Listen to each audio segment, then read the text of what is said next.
উসমান রাদিয়াল্লাহু তাআলা আনহু যখন খবরের কাছ দিয়ে যাইতেন এত অধিক পরিমাণে কাঁদতেন।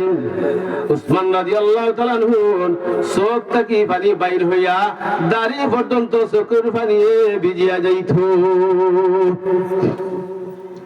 সাহাবায়ে কেরাম জিজ্ঞাসা করলেন, ওগো আল্লাহর নবীর সাহাবী উসমান, নবীজি সাল্লাল্লাহু আলাইহি ওয়াসাল্লাম জান্নাতের আলোচনা করেন, জাহান্নামের আলোচনা করেন, কিন্তু তো তোমারে কোনোদিন কাঁদতে দেখি না।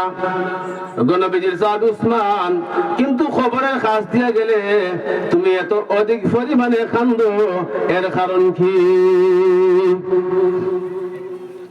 সাহাবায়ে কেরাম জিজ্ঞাইলা, আপনি তো নবীজির মজলিসে বইন, নবীজি কোরআন হাদিস থেকে আলোচনা করেন, জান্নাতের আলোচনা করেন, জাহান্নামের আলোচনা করেন, কিন্তু কোনোদিন এত বেশি তুমি কান্দো না।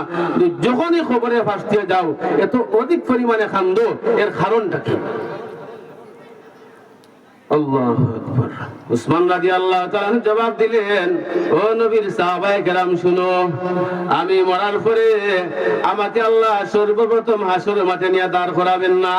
প্রথম আল্লাহ আমারে জান্নাত জাহান্নাম দিবেন না, সর্বপ্রথম আমার আপনজনরা আমারে কবরের মধ্যে নিয়ে রাখবেন।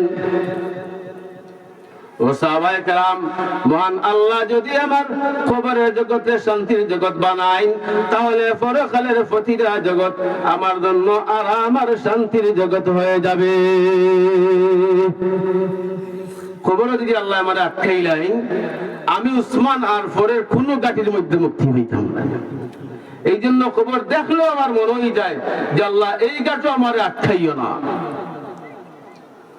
এই গাটো আটকাইও না। আজ খবরের উপরে আমরা